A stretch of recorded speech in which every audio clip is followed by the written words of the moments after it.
ꯑꯍꯥꯟꯕꯃꯛꯇꯗ late night story ꯇꯥꯕꯤꯔꯤꯕꯁꯤꯡꯕꯨ James ꯍꯩꯒ꯭ꯔꯨꯖꯝꯅ ꯇꯔꯥꯝꯅ ꯑꯣꯛꯆꯕꯒ ꯂꯣꯏꯅꯅ ꯏꯀꯣꯛꯅꯣꯅ ꯈꯨꯔꯨꯝꯖꯔꯤ ꯉꯁꯤꯒꯤ ꯂꯦꯠ ꯅꯥꯏꯠ ꯁ꯭ꯇꯣꯔꯤ ꯉꯁꯤꯒꯤ ꯇꯥꯡꯀꯛ ꯑꯁꯤ 58 ꯁꯨꯕ ꯇꯥꯡꯀꯛꯅꯤ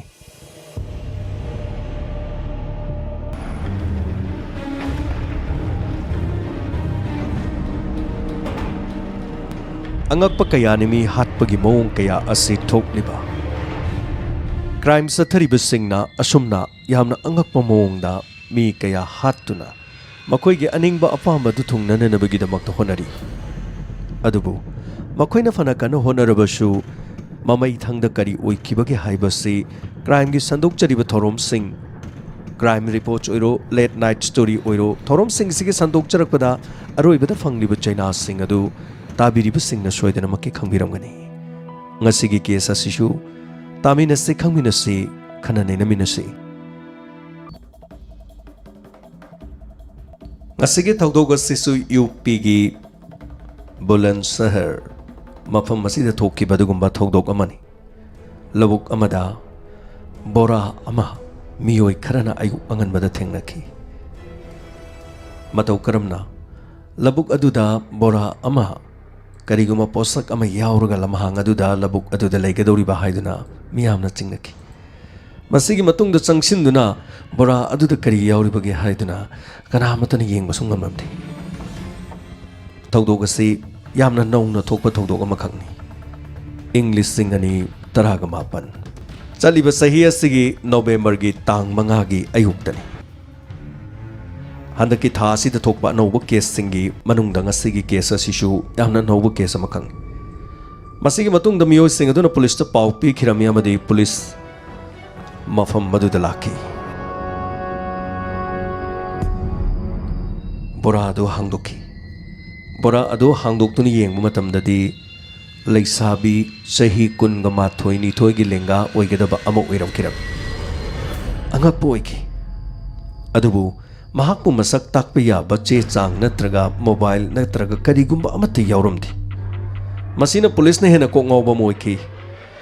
ꯁꯤꯔꯤꯕ ꯃꯤꯁꯤ ꯑꯗꯨꯒꯤ ꯂꯪꯂꯥ ꯂꯪꯖꯤꯟ ꯊꯤꯅꯅꯕ ꯍꯣꯠꯅꯕꯗ ꯇꯉꯥꯏꯐꯗꯅ ꯃꯁꯛ ꯃꯃꯤꯡ ꯈꯪꯂꯕ ꯑꯃꯗꯤ ꯃꯍꯥꯛꯀꯤ ꯃꯣꯕꯥꯏꯜ ꯅꯠꯇ꯭ꯔꯒ ꯀꯔꯤꯒꯨꯝꯕ ꯆꯦ ꯆꯥꯡ ꯈꯔ ꯐꯪꯂꯕꯗꯤ ꯅꯨꯄꯤ ꯑꯗꯨ ꯃꯇꯧ ꯀꯔꯝꯅ ꯃꯐꯝ ꯑꯗꯨꯗ ꯁꯤꯔꯝꯂꯤꯕꯅꯣ ꯅꯠꯇ꯭ꯔꯒ ꯃꯍꯥꯛꯀꯤ ꯈꯣꯡꯒꯨꯜ ꯂꯤꯕꯗ ꯂꯥꯏꯒꯗꯧꯔꯤꯕꯅꯤ ꯑꯗꯨꯕꯨ ꯅꯨꯄꯤ ꯑꯁꯤꯒꯤ ꯃꯁꯛ ꯃꯐꯝ ꯑꯗꯨꯗ ꯂꯩꯔꯤꯕ ꯃꯤꯌꯥꯝꯅ ꯌꯦꯡꯕ ꯃꯇꯝꯗꯁꯨ ꯄꯨꯂꯤꯁꯅ ꯃꯐꯝꯗꯨꯗ ꯀ꯭ꯔꯥꯏꯝ ꯑꯣꯞꯁꯤꯟ ꯌꯦꯡꯁꯤꯟꯕ ꯃꯇꯝꯗ ꯂꯩꯔꯝꯃꯤꯕ ꯃꯤꯌꯥꯝꯅ ꯅꯨꯄꯤ ꯑꯁꯤ ꯃꯁꯛ ꯈꯪꯗꯦ ꯍꯥꯏꯗꯨꯅ ꯂꯣꯏꯅꯃꯛ ꯍꯥꯏꯈꯤꯔꯝꯃꯤ ꯃꯁꯤꯒꯤ ꯃꯇꯨꯡꯗ ꯄꯨꯂꯤꯁꯅ ꯆꯦ ꯆꯥꯡ ꯑꯃꯗꯤ ꯃꯍꯥꯛꯀ ꯃꯔꯤ ꯂꯩꯅꯕ ꯀꯔꯤꯒꯨꯝꯕ ꯑꯃꯠꯇ ꯐꯪꯗꯕ ꯃꯔꯝꯅ ꯃꯍꯥꯛꯀꯤ ꯃꯁꯥꯗ ꯐꯣꯇꯣ ꯀꯥꯞꯈꯤꯔꯝꯃꯤ ꯃꯁꯤꯒꯤ ꯃꯇꯨꯡꯗ ꯄꯨꯂꯤꯁꯅ ꯌꯥꯝꯅ ꯊꯨꯅ ꯁꯣꯁꯤꯌꯦꯜ ꯃꯤꯗꯤꯌా ꯑꯃꯗꯤ ꯐꯦꯁꯕꯨꯛꯀꯤ ꯈꯨꯠꯊꯥꯡꯗ ꯐꯣꯇꯣ ꯑꯁꯤ ꯚꯥꯏꯔꯦꯜ ꯑꯣꯏꯅꯅꯕꯒꯤꯗꯃꯛ ꯆꯥꯏꯊꯣꯛꯄ ꯍꯧꯈꯤ ꯃꯁꯤꯒꯤ ꯃꯔꯝꯗꯤ ꯅꯨꯄꯤ ꯑꯁꯤ ꯃꯁꯛ ꯈꯪꯕꯁꯤꯡꯅ ꯃꯈꯣꯏꯒꯤ ꯏꯃꯨꯡꯒꯤ ꯃꯤꯑꯣꯏꯁꯤꯡꯅꯤ ꯍꯥꯏꯅ ꯍꯥꯏꯔꯛꯅꯕꯒꯤꯗꯃꯛ ꯑꯃꯗꯤ ꯀ꯭ꯂꯨ ꯐꯪꯅꯅꯕꯒꯤꯗꯃꯛ ꯍꯣꯠꯅꯕꯅꯤ ꯑꯁꯨꯝꯅ ꯑꯁꯤꯕ ꯃꯁꯥ ꯄꯨꯂꯤꯁꯅ ꯄꯨꯈꯤ ꯄꯣꯁꯠꯃꯣꯔꯇꯦꯝꯒꯤꯗꯃꯛ ꯃꯁꯤꯒꯤ ꯃꯇꯨꯡꯗ ꯅꯨꯄꯤ ꯑꯁꯤꯒꯤ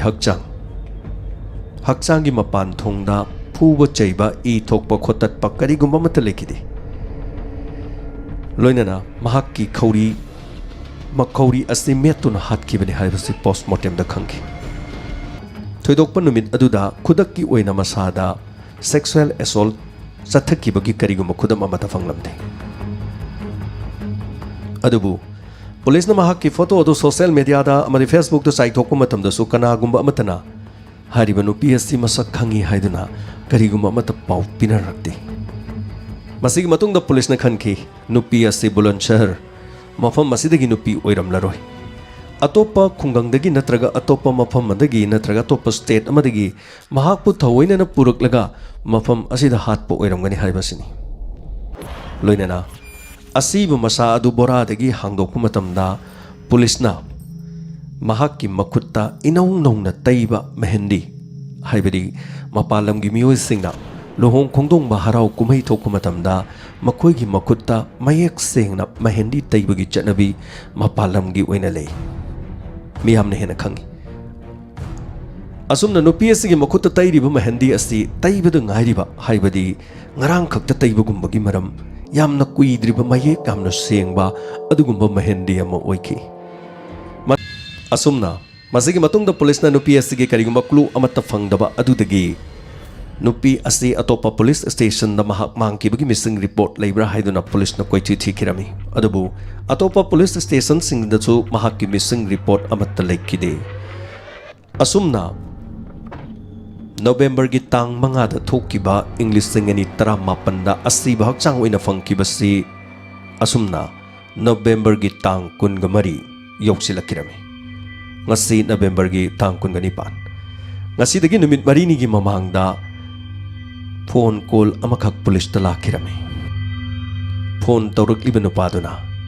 hello inspector ai delhi dagi ni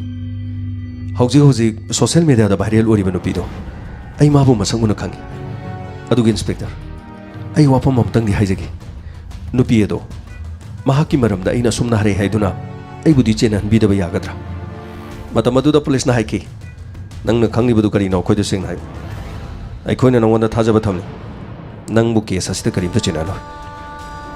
यामना फरे इंस्पेक्टर अदुदि हौजी भाइरल ओरिबा नुपि अदु महाक बुलन शहर की मफम असिदगी खजितंग चंगनगा लैबा खुंगंग अमदगिनि अदुगा महाकी ममिंग कुसुम कौबनि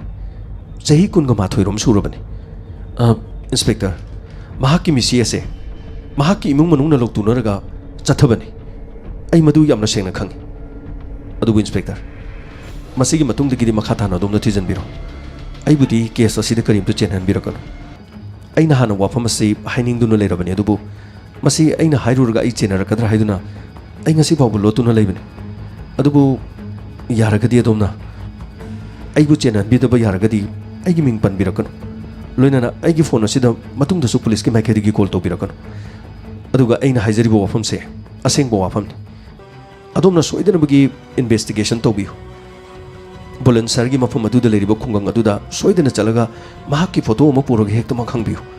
इंस्पेक्टर आई थमजरे असुमना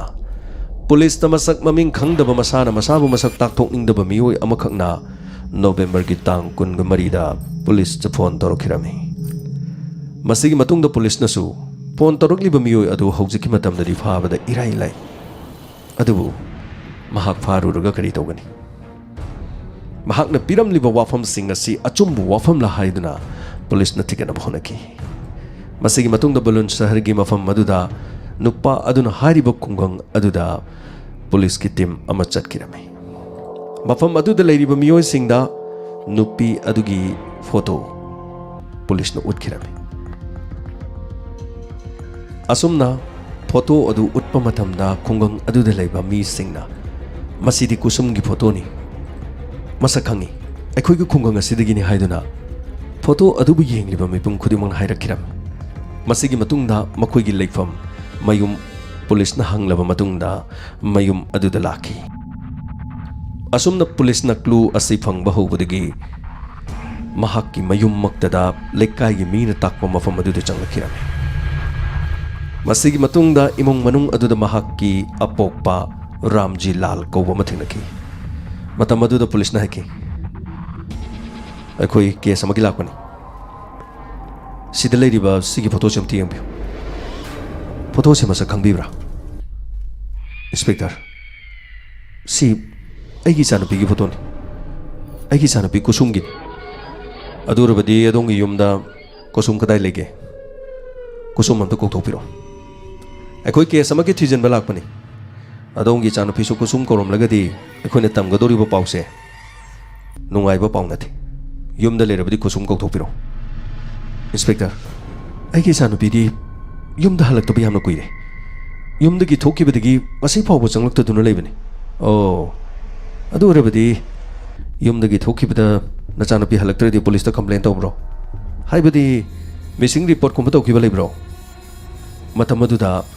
रामजी लाल करिगुम्बा मतम हाखुम्बा ngamkide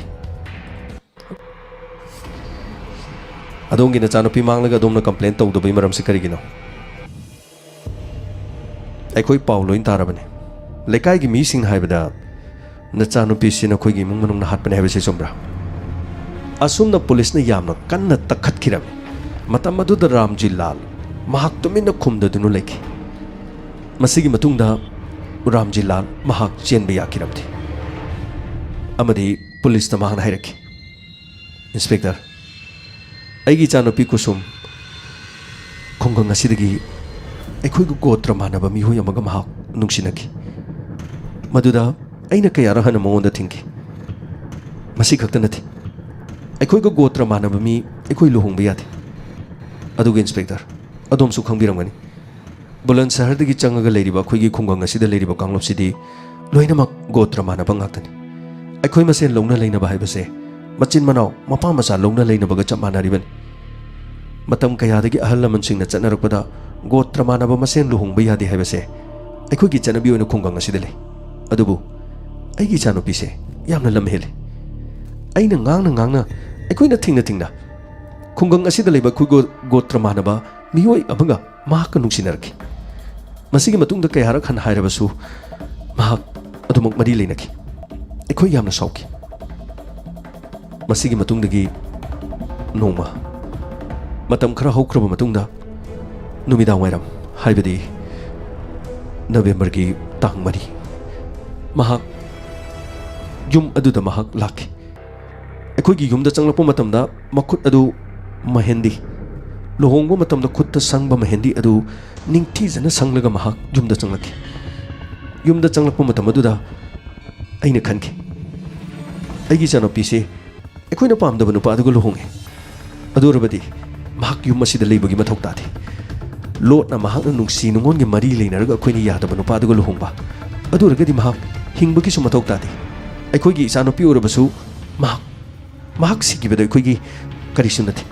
ꯃꯁꯤꯒꯤ ꯃꯇꯨꯡꯗꯒꯤ ꯃꯍꯥꯛꯅ ꯀꯔꯤꯒꯨꯝꯕ ꯑꯃꯠꯇ ꯍꯥꯏꯕ ꯅꯪꯗ꯭ꯔꯤꯉꯩꯗ ꯃꯍꯥꯛꯀꯤ ꯃꯈꯧꯔꯤ ꯑꯗꯨ ꯑꯩꯅ ꯃꯦꯠꯈꯤ꯫ ꯃꯇꯝ ꯑꯗꯨꯗ ꯃꯍꯥꯛꯅ ꯌꯥꯝꯅ ꯂꯥꯎꯈꯤ꯫ ꯃꯍꯥꯛ ꯂꯨꯍꯣꯡꯕ ꯑꯃ ꯆꯠꯂꯨꯕꯅꯤ, ꯃꯃꯥꯟꯅꯕꯤꯒꯤ ꯂꯨꯍꯣꯡꯕ ꯑꯃ ꯆꯠꯂꯨꯕꯅꯤ ꯍꯥꯏꯈꯤ꯫ ꯑꯗꯨꯕꯨ ꯁꯥꯎꯃꯟꯕꯗꯒꯤ ꯃꯍꯥꯛꯅ ꯉꯥꯡꯂꯤꯕ ꯋꯥꯐꯝ ꯑꯗꯨ ꯊꯥꯖꯗꯗꯅ ꯏꯆꯥꯅꯨꯄꯤꯒꯤ ꯃꯉꯛꯁꯝ ꯑꯗꯨ ꯃꯦꯠꯈꯤ꯫ ꯃꯁꯤꯗ ꯑꯩꯒꯤ ꯏꯆꯥꯅꯨꯄꯥ ꯑꯍꯟꯁꯨ ꯌꯥꯎꯈꯤ꯫ ꯏꯆꯥꯅꯨꯄꯥ ꯑꯍꯟꯒꯤ ꯃꯃꯤꯡ ꯑꯇꯔ ꯁꯤꯡ꯫ ꯏꯕꯥꯅꯤ ꯆꯪꯗꯨꯅ ꯀꯨꯁꯨꯝ ꯍꯥꯠꯈꯤ꯫ ꯃꯁꯤꯒꯤ ꯃꯇꯨꯡꯗ ꯋꯥꯌꯥꯝꯅꯔꯛꯇꯅꯕꯒꯤꯗꯃꯛ ꯕꯣꯔꯥ ꯑꯃꯒꯤ ꯃꯅꯨꯡꯗ ꯍꯥꯞꯇꯨꯅ ꯑꯩꯈꯣꯏꯅ ꯃꯐꯝ ꯑꯗꯨꯗ ꯂꯧꯕꯨꯛ ꯂꯝꯍꯥꯡ ꯑꯗꯨꯗ ꯍꯨꯟꯗꯣꯛꯂꯝꯕꯅꯤ꯫ ꯑꯁꯨꯝꯅ ꯔꯥꯝꯖꯤ ꯂꯥꯟꯅ ꯄꯨꯂꯤꯁꯇ ꯇꯝꯈꯤꯔꯝꯃꯤ꯫ ꯃꯁꯤꯒꯤ ꯃꯇꯨꯡꯗ ꯏꯃꯨꯡ ꯑꯗꯨꯗ ꯃꯕꯨꯡ ꯑꯣꯏꯔꯤꯕ ꯑꯇꯔ ꯁꯤꯡ ꯃꯍꯥꯛ ꯂꯩꯔꯝꯗꯦ꯫ ꯄꯨꯂꯤꯁ ꯂꯥꯛꯂꯦ ꯇꯥꯕꯗ ꯃꯍꯥꯛ ꯂꯣꯠꯇꯨꯅ ꯂꯩꯈꯤꯔꯝꯃꯤ꯫ ꯑꯗꯨꯕꯨ ꯃꯄꯥꯅ ꯃꯔꯥꯜ ꯌꯥꯖꯔꯕꯅꯤꯅ ꯄꯨꯂꯤꯁꯅ ꯃꯄꯥ ꯐꯥꯈꯤꯔꯝꯃꯤ꯫ ꯀꯌꯥꯗ ꯃꯔꯥꯏꯕꯛ ꯊꯤꯈ꯭ꯔꯕ ꯀꯨꯁꯨꯝꯒꯤ ꯄꯨꯟꯁꯤ꯫ ꯑꯁꯨꯝꯅ ꯅꯣꯕꯦꯝꯕꯔꯒꯤ ꯇꯥꯡ 5ꯗ ꯐꯪꯈꯤꯕ ꯑꯁꯤꯕ ꯍꯛꯆꯥꯡ ꯑꯗꯨ ꯃꯁꯛ ꯈꯪꯅꯅꯕꯒꯤꯗꯃꯛ ꯄꯨꯂꯤꯁꯅ ꯐꯅ ꯀꯨꯏꯅ ꯉꯥꯏꯗꯨꯅ ꯂꯩꯕꯗ ꯃꯁꯛ ꯈꯪꯗꯕꯗꯒꯤ ꯀꯨꯏꯅ ꯊꯝꯕ ꯌꯥꯗꯕꯗꯒꯤ ꯍꯛꯆꯥꯡ ꯑꯗꯨꯁꯨ ꯄꯨꯂꯤꯁꯅ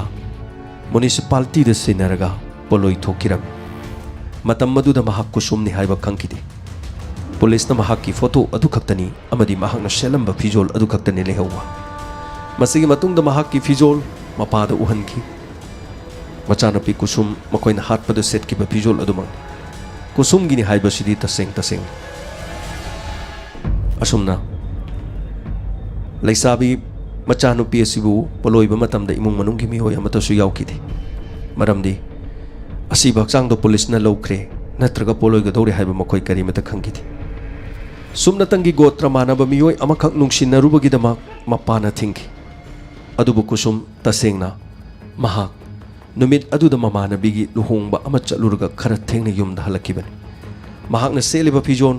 ꯂꯣꯏꯅꯅ ꯃꯈꯨꯠꯇ ꯇꯩꯔꯤꯕ ꯃꯦꯍꯦꯟꯗꯤ ꯃꯍꯥꯛꯀꯤꯗꯤ ꯃꯄꯨꯟꯁꯤ ꯃꯥꯡꯅꯕ ꯍꯥꯏꯕꯗꯨ ꯑꯣꯏꯈꯤ꯫ ꯇꯁꯦꯡꯅꯃꯛ ꯏꯃꯨꯡ ꯃꯅꯨꯡꯅ ꯌꯥꯗꯕ ꯃꯤꯑꯣꯏ ꯑꯗꯨꯒ ꯀꯨꯁꯨꯝꯅ ꯂꯨꯍꯣꯡꯈꯤꯕꯗꯤ ꯂꯩꯇꯦ꯫ ꯃꯃꯥ ꯃꯄꯥꯅ ꯌꯥꯗꯦ ꯈꯪꯗꯨꯅ ꯃꯍꯥꯛ ꯑꯗꯨꯃꯛ ꯀꯤꯅꯗꯤ ꯆꯠꯆꯕꯅꯤ꯫ ꯑꯗꯨꯕꯨ ꯒꯣꯇ꯭ꯔ ꯃꯥꯟꯅꯕ ꯃꯤꯑꯣꯏ ꯑꯗꯨꯒ ꯃꯔꯤ ꯂꯩꯅꯔꯤ ꯍꯥꯏꯕ ꯄꯥꯎ ꯑꯗꯨꯗꯒꯤ ꯏꯃꯨꯡ ꯃꯅꯨꯡꯅ ꯆꯤꯡꯅꯕꯗꯒꯤ ꯏꯃꯨꯡ ꯑꯗꯨꯒꯤ ꯅꯤꯡꯉꯣꯜ ꯑꯗꯨꯕꯨ ꯃꯤꯅꯨꯡꯁꯤ ꯍꯩꯗꯅ ꯃꯄꯥ ꯑꯃꯗꯤ ꯍꯦꯛ ꯃꯍꯥꯛꯀ ꯄꯣꯛꯃꯤꯟꯅꯕ ꯃꯕꯨꯡ ꯃꯈꯣꯏ ꯑꯅꯤ ꯆꯪꯗꯨꯅ ꯃꯍꯥꯛꯀꯤ ꯃꯄꯨꯟꯁꯤ ꯂꯣꯏꯁꯤꯟꯈꯤ꯫ ꯉꯁꯤꯃꯛꯁꯨ ꯃꯕꯨꯡ ꯑꯇꯔ ꯁꯤꯡ ꯄꯨꯂꯤꯁꯅ ꯀꯣꯏꯊꯤ ꯊꯤꯔꯤ꯫ ꯀꯦꯁ ꯑꯁꯤ ꯑꯁꯨꯛꯀꯤ ꯃꯇꯤꯛ ꯌꯥꯝꯅ ꯅꯧꯕ ꯀꯦꯁ ꯑꯃꯈꯛ ꯑꯣꯏꯕꯅ ꯃꯄꯥꯗꯤ ꯄꯨꯂꯤꯁꯀꯤ ꯈꯨꯠꯇ ꯇꯥꯗꯨꯅ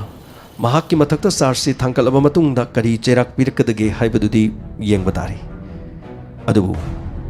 ꯃꯆꯟꯅꯨꯄꯤ ꯍꯥꯠꯄꯗ ꯌꯥꯎꯕ ꯃꯕꯨꯡ ꯑꯇꯔ ꯁꯤꯡ ꯍꯧꯖꯤꯛꯁꯨ ꯄꯨꯂꯤꯁꯅ ꯈꯣꯡꯒꯨꯜ ꯌꯥꯝꯅ ꯀꯟꯅ ꯉꯁꯤ ꯅꯣꯡꯃ ꯅꯤꯅꯤ ꯑꯁꯤ ꯐꯥꯎꯕ ꯃꯤꯀꯨꯞ ꯑꯁꯤ ꯐꯥꯎꯕꯒꯤ ꯌꯥꯝꯅ ꯀꯟꯅ ꯊꯤꯔꯤ꯫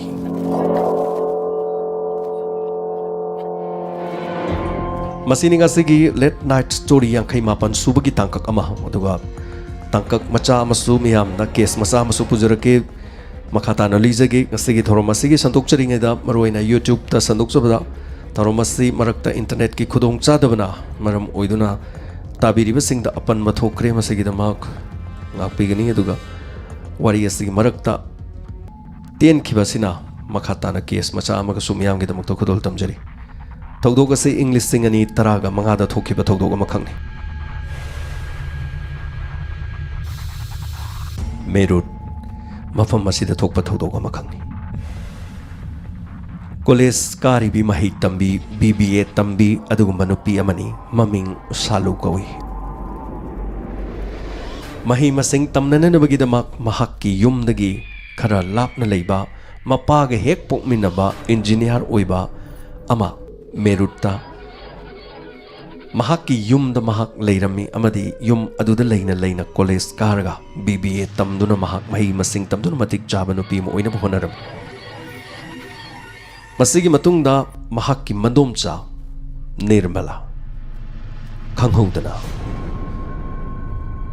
Imung adudagi mahak kaithel thokibadagi halaktre haiduna Salu hariba nupi asina Mahakki makhura aduda call tokirami makhura di matam aduda yumda leiramde mafam adudagi khajiktang chatlaga mahakki thabakki post mahak engineer oiba maramna yumda leiramde mahakki pau adu taba matamda mahakki makhura yamna pakhat kiram amadi mayumda leitrabasu pau adu tabadagi yamna thuna lakhi masigi matungda police station da chatuna athengba fawda mahakki nupi laktabadugi complaint toram Police na Kongul Lina Nanabagidamak imong manungda kari chingnaba leibagi haiduna thiba laklami lumaruina yum aduda leiminaribi Salu mahakki machin hangnananabagidamak police laki Asumna police na machin hangba matamda Salu tak nikiram mahakki mawong matawasi police na chingna kiram Sahi yamdribi Sahi kun gamathoi nithoi khakta ngairibi nupi amakhangna Karigidamakta imung aduda mahakki mandom jamang khiba matamgi pau piraga mahangna thak nigliba Sahi ayamadi makhoiga leminaba nati mahakti mafam aduda laktono college tamnananbagidamak makhoigi mayumda leiban adubu hoi mahak mandom cha leitre haibaduda police na hangbagi kiba oirambadi yai adubu police na kariguma matamda crime tawba miyoi asi makhoigi body language asi yamna laina khangi haibagum Salu hariba nupi asi police na yamna chingna kiram Masigi matungda makhurada ayaba lawraga Salu da misi asi matangda kariguma wari khara sanagi haiduna police station mahak phaduna pukiram Masigi matungda police na wa khara hangba matamda karigumba amata phu seiba tawdringeda mahak kaptuna phamduna leki madugi matungda police na khangki case asida Salu soidana chenagani Amadi mahana kap di bamaning tamna kappa adu loiraba matungda police na Nandom sa sinang nahat mo natro Ay ko'y khangini Tapos kasi nang natuban hebasi ko'y ngan nakhangkraman Ado nung wanda chay thadring ida mataw kuram na no Kari nung ay tabalay bagino nang nandom sa halise Seng na dumhayo Nang na seng na hari bangay nang wanda hiya na fagadorin Matamado do salo na haiki Inspector Ay ni indom sa magtihat pa nati Adubu Indom sa hat pada Ay gi khojil tharang si yawi Kari Nang gi khojil tharang yawi Adu di nandom sa hat pada yaw bamising do hayro dana Kana no Mata maduda salon harik Inspector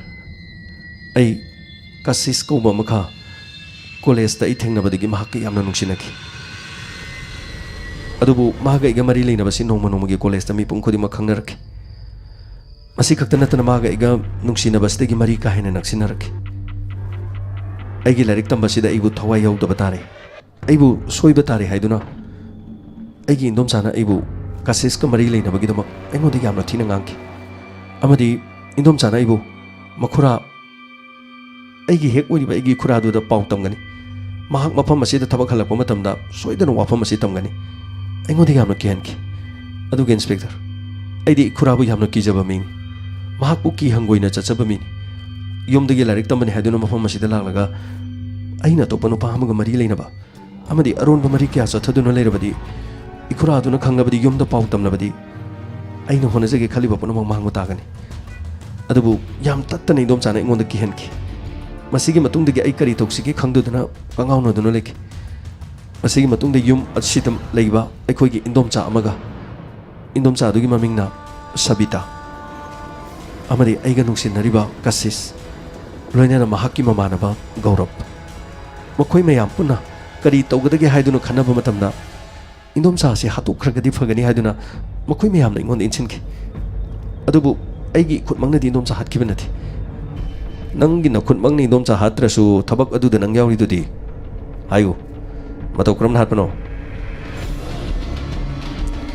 Inspector masigi matungda Kasis Gaurav amadi aigi indom cha ama Sobita makoina hairapagi matungina yam laina hatpe yagani mahaki thaknaba isingda tumnabagi guli masing khangdana hapjalaga mabu pithaksi natraga sangom tumhamdaida thakpagi natraga cold drink masida hapjalaga mahaku namduna pithakpa natraga cha thakpa matamda haribasi namduna pithaklabadi mahak tumkhraba matungda makoi meyam changduna mahapu makhuri melaga halaga mafam amada hontokhrabadi aigi ikura laklabasu aigi ithakta Kasiska mari leinabagidamak masida tungda lakadaba singdo aingonda khudongtiba thoklai haiduna makoina inchinki asumna salu hariba nupi asina police ki machin hangba matangda wafam sing asi asumna mathang mathang haidokirami tasengna makki chu thabak asi makoina sumna pangthoki Nirmala mandom cha sigi mahaki thaknaba chada tumnabagi guli masing khangdan hapchilami masigi matungda mandom cha tungki mahak tungkhre haiba dugi matungda imung aduda leiba mandom cha Sabita mahak nungsinariba Kasis amadi Gaurav makhoi ahum sangduna Nirmala ki makhori metuna hatkirami masigi matungda asiba haksang adu imung aduda leiriba Maruti car Wagoner amada asiba masado haplaga makoina mafam amada puraga lamhang amada asiba du losinduna thamki masigi matungda mihat asi pangthokpa loiraba matungdu Saluna mahakki makurada yumdagi mandom chapo leiba thokibadagi hanjilaktre haiduna phone tawki masidagi mahakki makura laki police ta complaint tawki police na machin hangnanabagidamag imungda investigation hawwa lakpa matamda Salu sahi nauriba amadi asigumba thodok asida mahak tawruktabana masada akiba tujingba phawbagi mahakki body language mahakki mawong mataw aduda police na irai laina khangmadagi machin hangduna mahakpu wahang pahang tawpa matamda case asida mathang mathang thokliba thodok sing adu asum hairaki masigi matungdagi police na mahakki machin adudagi imung aduda leiriba madomsa Sabita loinana mahakka nungsinariba Kasis loinana Kasis ki mamanaba Gaurav loinana Salu makhoi mari police na fahaduna makhoi gi mathakta charge thangkalaba matungda asigumba thodok 2015 da thokiba thodok astagi remand lauthaduna charge thangkalga matik chaba chairak pinana nabagidamak sem saduna leiri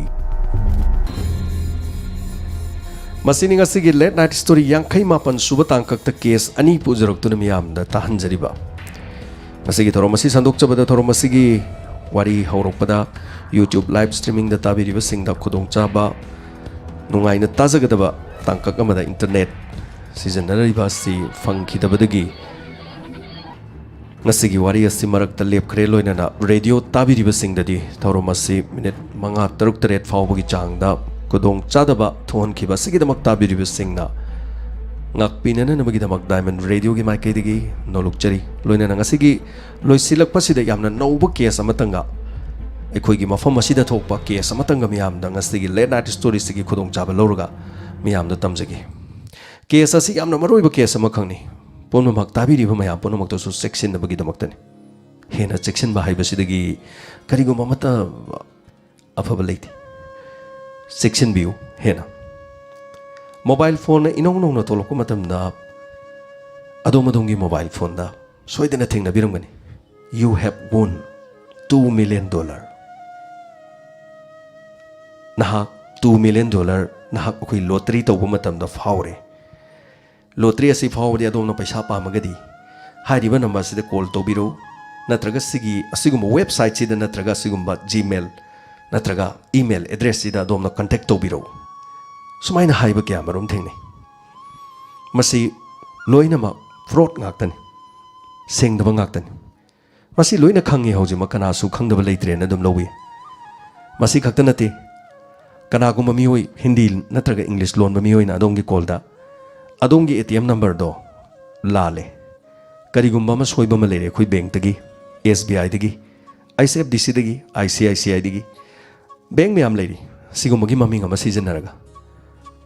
तमजरकदोरिबा वारी से सोइदना लोइसिलकपदा मुक्त खंगबियु यामना तमथिबा दुगुम ngasi थवाय यामना नुंगाइतबा दुगुम थौदोक अमा खंग अइने लेरिबा जगह असिगे कोइबदा थोकपन हौजिक हौजिकसु case असिदा हाइतारे यामना कन्ना हौजिकसु कोइ थी दन होनरिबने अदुबु फंगबसु ओइसनु यामना नुंगाइतबा पाउनी अदुबु मसी crime गु मरी लेनबनिना वाफम असी पुजरकपनि अदुगा यामना साना ngang वाफम असी पुसिनजरके असुमना कनागुम्बा फोन की रिचार्ज काप नत्रगा इसादा अगी फोन बैलेंस में हम यावी नत्रगा करिगुम्बा अइने एटीएम पाइ हरगदी अगी एटीएम की पिन कोड तो हाइदोकलुबदुगी सेन मपालोमदा लेबा मियोइसिंगना लौखिबगे अदुगुम्बा थौदोके हाले मणिपुर सिदसु भारी द थोखरे पैसा पाइबा मियोइसिंगना लुपा $1 million अनि फावरे हाइबदुदा हराउदुना मयुमदा लेबा सना लुपा काइथोरगा हारिबा ईमेल अदुदा पैसा थीदोरिनेना थेंगनखिबा मदगी कनखिबा खोटखिबा सुमयाम लेखरे असिगुम्बा थौदोकसिंग असि ताना ताना खंगना खंगना असिगुम्बा कयासि लेरे अदगी अइना सिजनरिबा एटीएम कार्ड अदु तौरे अदा तौरे समाइना हाइबसिगे फ्रॉड मयाम लेरे खंगना खंगना एगी लमगी जगह सिदा ngasi मियोय अमनी हाइतारे अदुम लाइक लाइसुसु हैबा मियोय अमनी दा थौदोक अमखक थोए ngasi gi थौदोकसे चमाना हाइरकनि ngasa ge दमान you have won 1 crore rupees so please contact our number is 934 some समाइना नंबर दु पीरगा मदुगी मतुंग दे अमो कॉल तौरे फोन दुदा मखोइना हाइरकपा मतमदा पाइरकलिबा मीदुना मदुगी मखोइना पाइरकपदुदा हराव हराव तौराबनिना मदुगी मतुंग हालेगा मु फोन तौसले नखोइगी ट्रांजैक्शन असि तौरकनबगी दमकता you should pay 6,000 rupees only for the tax to thine nanabagi nangi paisa me amdu yamani na tax thine bagi nang lupa lising taruk khakdang nang na thiron then langsel laga mokhoina lupa lising taruk si thire ngahale regadi mo haire transaction amount si yam ina oi yamna yami so akoina transaction amount se hoji hoji transact to bungamdre aduga haying su bank ki khudong chadab lebi ai lottery phawbani hoji lo hubi ai matam si loi ki gani matam manghan bi ganu aduna lupa lising marfudra khatang haibidi 90,000 yamna thuno khoigi account sida hapsan biro akoina soidana magi nangi paisa pirakku matamda paisa hena pirakani somaina thajabagi khotokpagi asengbo wari dudi khangdre somaina thaja halaga hanjin aha madu lupa lising taruk madugi matungda lupa lising marfudra then madugi matungda lupa lakama ngasi haiba numit sigi numidang waram phawda paisa si thibagi matang ama tholokpani paisa du lokre kaya da line lokraba section view makha tabadi cyber crime da haitare siguma thodok thokpa matamda police station khodi makta cyber crime gi unit amama hojik leire adomadong gi manak nakpa leba police station singda kariguma siguma chingnaba thodok thokpa matamda police ta pau pibiu cyber crime gi leiriba officer singu unabiu then siguma si thoktana bagi da mohonabiu mikop na hom sing na lebiu cyber crime dagi sigumba group amana paisa du ben tongnana bagi damak thingjanana bi yankon honori kadai phawba kari tori habidi masi pausi mathang mathang adum tarakani aduga soidana maki pausi gi update sumi am da bijrake aduga hena phangba paisa du mang da boisanu aduga siguma nungai ta batau do ma ngasi thoi aduga mamang tak ta so hai tare siguma kya thoki bagi thodo wa thok kya le ngasi gi sandok chriba late night story gi tangka ga sida siguma myam gi पुनिंग लोकसिंग वैनन बगिदा मफम से खजितंग पंजाबनी radio ताबिरिबा सिंग radio gi oinadi matang sida ngasi yani shuba thorum pareng matang silosin jare hayeng ayuk adomadong gi radio seta thamjariba thorum sing tongan makhonje loising ga loinana amuhana thorum mapung phana adomadong gi radio seta laksegi matom adu fawgi tabiriba singbu radio tabiriba sing jem sai gurjamna khurum jare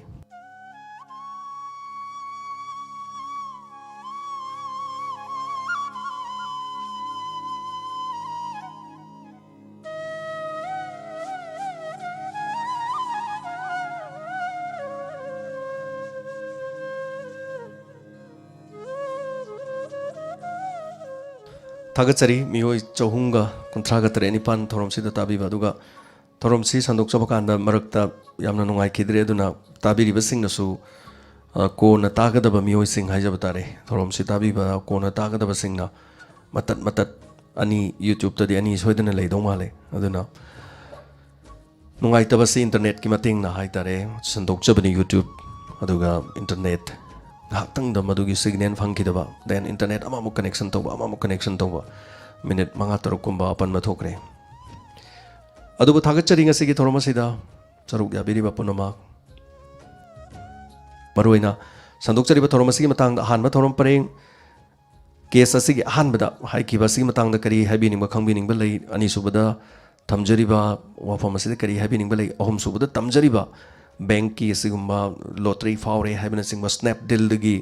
lottery फावरे गाइबस मियामना करीम तो थाजबिरुनु अदुगा Snapdeal की ओइरो company अते ते की ओइरो ngasi सुदम Snapdeal दगी lottery फावरे लुपा करोड़ मकराई दगी स्नैपडील न लॉटरी फावर पिरकदोइन अदुना अदुगुम मसिदा खोय यामना चेक्सिन बिगदबनी मियाम पनमा क्राइम की सिगुम्बा सिदा मिटना सिंग लेबियु मयाम पुनमक हेन अखंग सिंगसु आई खंगे हायरगा तुमिना लेबिगनो अदोमना खंगलिबदो खंगदबसिंगदा खरा खरा खरा मयाम लोइना शेयर तौबियु अखोइना करिगुम्बा मा नुंगाइतब थौदोक्तदि खोइ मयाम चंगदना ट्रोल तौइ ngangi चै मयाम पुनमक तौइ अदोमना खंगिबा फबसिंगदो खरा खरा खरा मरम पांगसिंग शेयर तौबिरंगनि तौरमोय हानिंगा लेते तौबियु पुनमक मयाम थगचरी लोइनाना सिगुम्बा थौदोक्सिंग अदोमदा थोक्लबसु अदोमना खोइदा पाउ पिबिरो अखोइना शेयर तौरकान मियाम पुनमक खंगहनसे अदुगा खुदोंग थीबसे थोक्तना बाहाइतरे याम वाना तानसिनजब लुपा लाख अनि अहुमबु हेक्तमक दुमाइना लौबसे अदुगा मपाल लमदा लेबा खोइ न्यूज चैनल सिंग हाइतरे तोंगा तोंगा न्यूज चैनल अमदा इना नोंग उजखिबम खले खोइगी खरा खरा हिंदी अदगी इंग्लिश ngang खोइ कस्टमर केयर गी मियोइ सिंग हाइतरे को कॉल सेंटर द थबक तौबु सिंग सिना वा ngangbगी स्टाइल हाइतारे मसी तंबा याम फजना तंबा खरा वेल स्पीकिंग इंग्लिश हिंदी खरा फजना ngang कांदा मखोइ लमहांग अमदा फमगा फोन सिम जु मयाम थमकांदा हेक्तो कर हाइतारे hello sir I am from SBI bank nearest you is सुदुदु समाइना हायर कांदा योर ATM सि लाले अदु तौरे पिन अदु नमु गाय याम मालहन बाहाइतारे सिगुम फ्लोर मयाम फ्रॉड मयाम लेखरबा सिगुमसे याम चेक्सिन बिगदबने अदुना याम नुंगाइतबा पाउनिंग असि थोकपने अखोइ साइदा लुपा लाख अनि मया समथिंग क्या नोम हाइ अदुगा याम नुंगाइते मसिगी मतुंग हाइतारे पुलिस तो खोइना पाउ पिबी अदुगा खोइगी सिदे लेरिबा पुलिस ता आइगी मरी मता आई कजन अमा ले मान इन्फॉर्मेशन पिरकपदगी अखोइगी सिगी साइबर क्राइम दगी तौरगा दादा अमता समाइ तौदना अखोइ नाउन पा तौरगा समाइना कोचेन जेंदना तौय अदु मखा ताना अदु इन्फॉर्मेशन फंगदे यामना चेक्सनिंगाई ओय हाइबा वफमसिनि मयामना सुंता थाजबिरुनु हौसी याउदना हौसी फाउ या पोंते अदुगा कराइदगी स्नैपडील दगी लुपा करोड़ अमा पिरकदोइन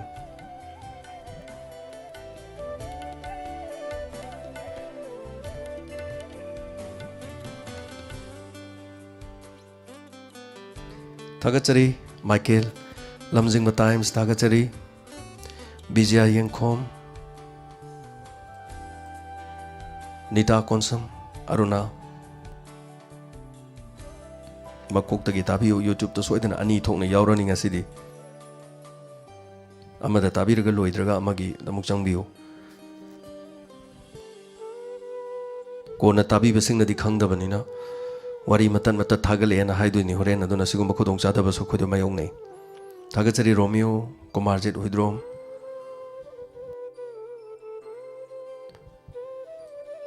सोमो खाबा यामना चोंबदी वाफमने दोम हाइबिरि जोजिके मतम जिददी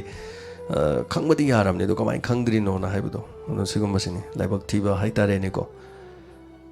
मयामदि लोइन खंगदी खंगनरबनि होजिकसे अदुना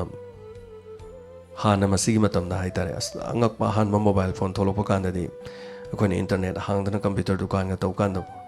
लबुक फावर चेलक यावनि आई लुपा दु फावरे गन हुमांगना पिगा कार गुरु गुरु चेलेन अस आई किसी कनाम थाइदो पिगनु को again तरोगा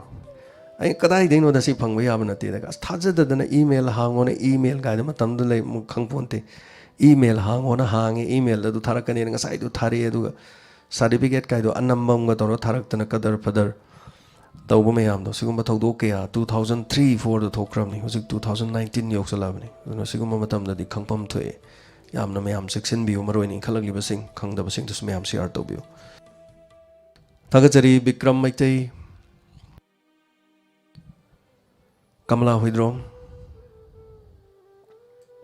yam nungai taba thodong ni nasing rang hai tare November gi tang manga dani imung du da mokoina hatok piri do macha nu pi du na hai bedo sungta tabi gi da bai tare tasing mama na bi gi lu hong bom chalu bane ba du ma hendi sang lak ba du da moini ya da banu pa du lu hong kra bane ne hek ta hat pe wan ado angak pani angam bani thoi se du ga India gi manung da khwai de gi aina UP Bulandshahr si UP dani do mayam khang biram gani UP is the quite the case am not to say he made 40,000 case play in no am the phrase over case 40,000 and the sigum masing to a yamna Rasniti gi karigi karagi maming am not chatpalamni Maduga Sigum sigima from the gi games amoki to a crime sing sisu yam below now them highlight over in me am the tamjabani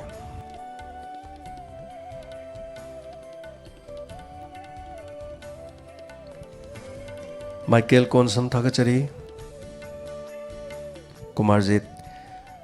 Thagachari Adongi Tamogi Mapamda Ikogi Mapama Pibi Badugidamak Hanning Alitana Thagachari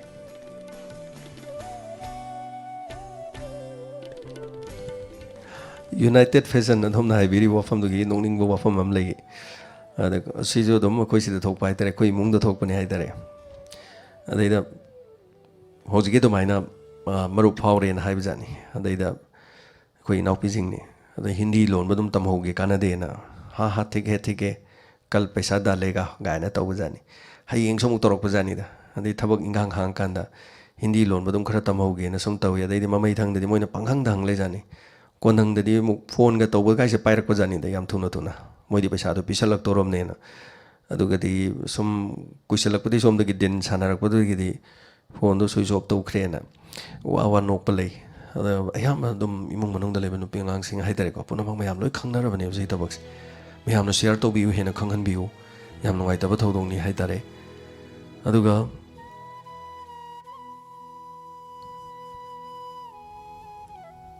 thagachari Michael injang hangbirak pormal hawai truck hai tare hoji hawai truck phangba horom ni na hawai truck o kari wo to mai som thonge koi mayam saminare Ibe ama ukram thagachari hemba moirang mayam da dum phone to biram gani hemba hai biri do maina phone to ruk to pam ti yoromoi ai ATM ka su to do nang ATM do bira tawri ga hajan ba dum ti yaw bani and the phone kapa mi hai tare ko sita so phone gi recharge to ba mi leiba mainu pa sa thoki ba mainu pi do leiba khar khar ma su recharge kapcha ba adai da madam recharge adom na kapi ba recharge to paisa balance to masing dom ta habiro hai ne masing du madi khang company di torok pane na lupa lising traum do ga du yauri na okay recharge ka pa gi damang ta paisa adom da khoina khudol ama pi ga dabani aduna ekhoina hairak pa number sing du nambiu nai number do haira namme som namme phone do to ra thamgre ngale di paisa kap ke ni yom kan da lising traum do yorom de na sigum ba si ju lei aduna Sisung ngalingai matam da hai tare ngasi degi dum chai ain sajari wa jing ngasi degi 2009 adai da ne khoi dai da sum recharge ka pa khot pa jing da mari smai thok ki ba leki ado inong nong no siguma fraud ke as degi am section bi gida ban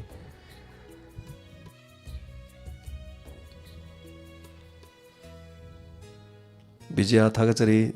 Janta Luwang yam thunu ngang en habire Thagachari Janta Nita achumani soidana to biramgani Li Tom hojik exam de yam kana chathabani dubu exam le rasu ngahak tang ta ta badingam de na habi tabi o kesu kai ba leiting ngahak tang wakhan stress hai tare ko kitang phana na badum ta bad adom na khoida bi radi hai tare ni aina pamjaba aina bu fajaradi aina bu hauradi adum yare aduna adom nang haktang wakan nungai topane na khanbiu thagachari aduga exam nungai na thabiu aphaba sing ningthi jana ibiraga tungda mai pak poibiro Rebecca Aruna Nita Anandini thagachari Rebecca thorom siga mari leinana kana kana hangbiba tai yauribagi haiduna yengjari thorom loisanjana bhonajari Bizia Yengkom Diamond gida boinau koba ama yaubran hangbi boinau koba ama yawi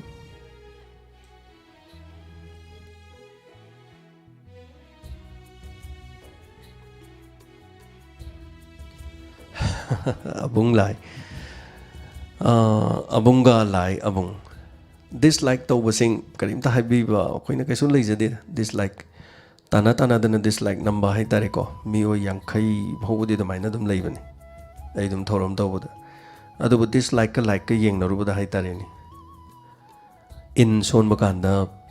perik perik perik perik saura nga mayam phabado nga dugi marakta tharoi ahama khara yaubani na damaina khalle atai kayum khande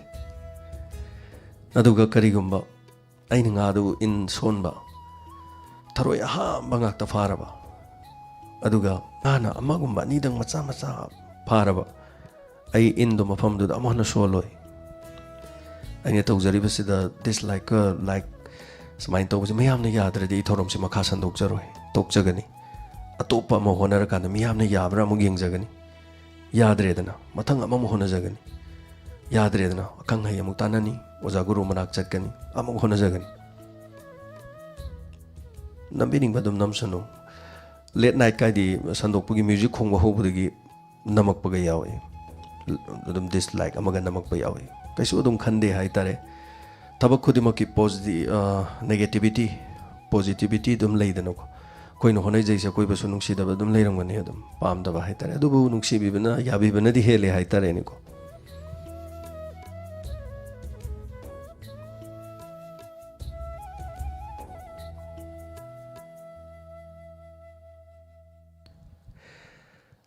lamjingba times takachari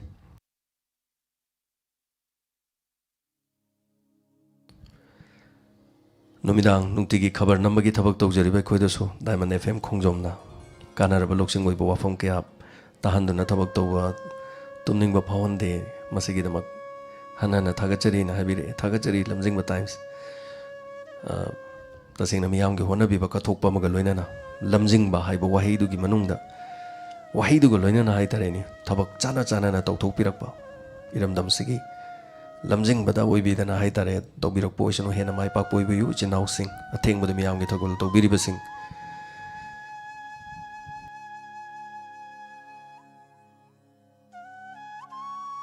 hemba longjam thagachari ichegi masada yumda thammaroi gana haibire section nabai wafamni adumaki wafam bada nate adom so phagi oina haiborangani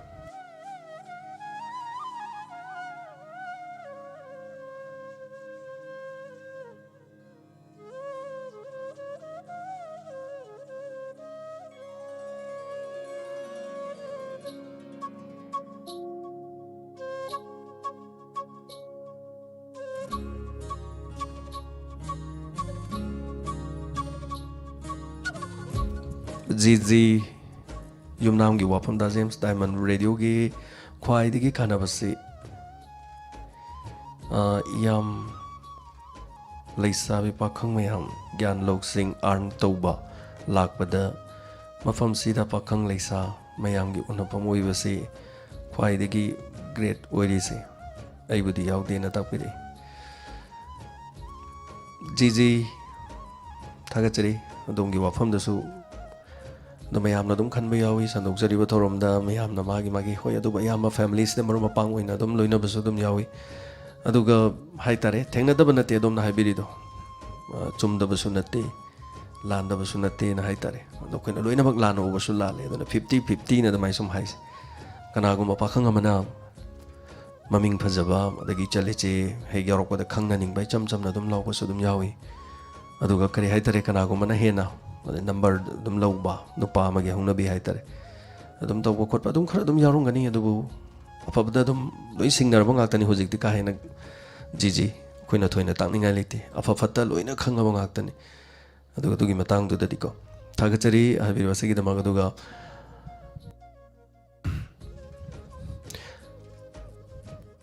ꯊꯥꯒꯠꯆꯔꯤ ꯔꯣꯃꯤꯌꯣ Rabina ꯃꯌꯦꯡꯂꯝꯕꯝ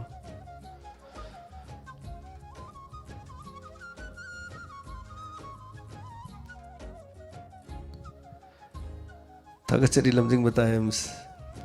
Added one more like from our team. Thagachari. Haujikidi mayamna gaidi khoi YouTube sandokpa kanda magi hana do mayam su khangbiramgani ko aise thoina takchabai wade nat like number natraga dislike number na YouTube ki channel do da paisa phanghandaba natraga yamna phangba haiba karimta leite hojikant adubu nungai jabadi phawe like yamna phangadi hona jabado adugi mahima o mayamna sogat piba khre hela boire khalaganda nungai jabam khakti yawe hona jaman phangba gumba ma haitare thorom sandok charga thagala views yamdaba adagi hojik phawbudi dislike ni yamadi om phau yaudri matung de yauroi haningai de lete paglak tradi yauro kadin adubu thagachari tension jagi wafam se lamjingba thank you aduga kaisam johnson thagachari taba yam nungai na takpirakpa matam su thengjilagle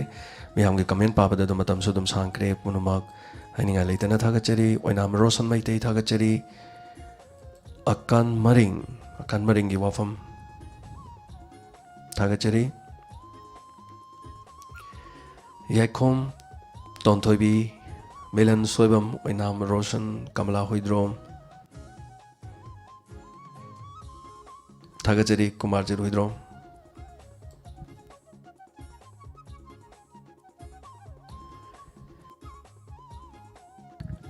alung abon mai thagachari late night story tadredi tumba yade na hibirakpa aduga late night story se aina lila chalaga di late night story se pharak ta doini sini aina yam wajari sisu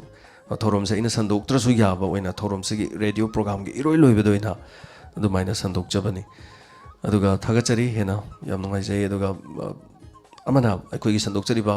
YouTube ki program sing se koina amuk hana Facebook ta thagat pa di Facebook ki chinau sing na share to yam na live ni na share to kan da views masing se adukki matik gyame aduna YouTube ta live tawriba asigi views masing digi hena Facebook ne hena henjalakpa nga takki hapta amani sida haitare sigi su yam nungai ba phongdok chari Facebook ki friends sing mayam panamak YouTube ki friends sing haninga leitana thagat chari kaisam thoibi thagat chari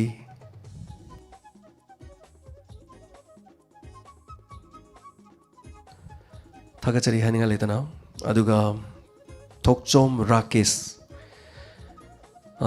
ai ming panjare aduna ina chithajare chithabase kana kana yauri geni yengjabase mayamna ek chitharga tinungai tena ko aduga rajesh soibam chithabadi dum yawi mayam se punamak ta haitare thagachari punamak chithabadum punamak yauraga su akpigani thangjam memi thagachari palaudo-basing ina jingkacharabada somo khaba punamak thagachari kumarji rohidrom robi na mayang lambam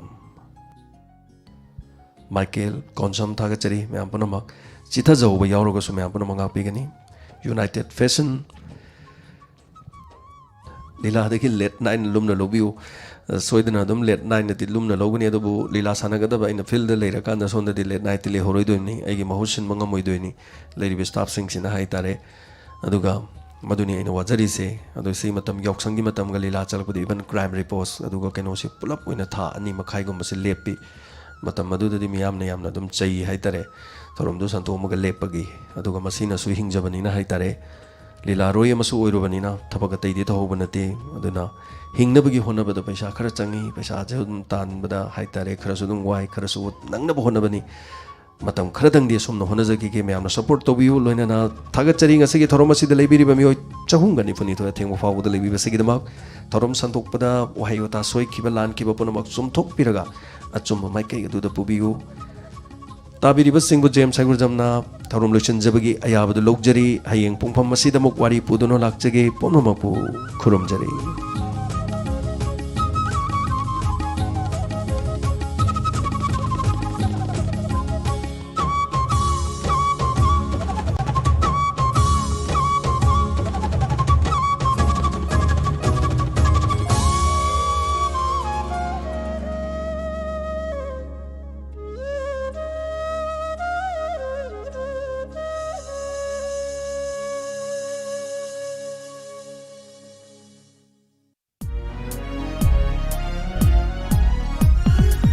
ꯂꯩꯈꯜꯁꯨꯅ ꯁꯥꯠꯂꯕ ꯂꯩꯀꯣꯜꯅꯤ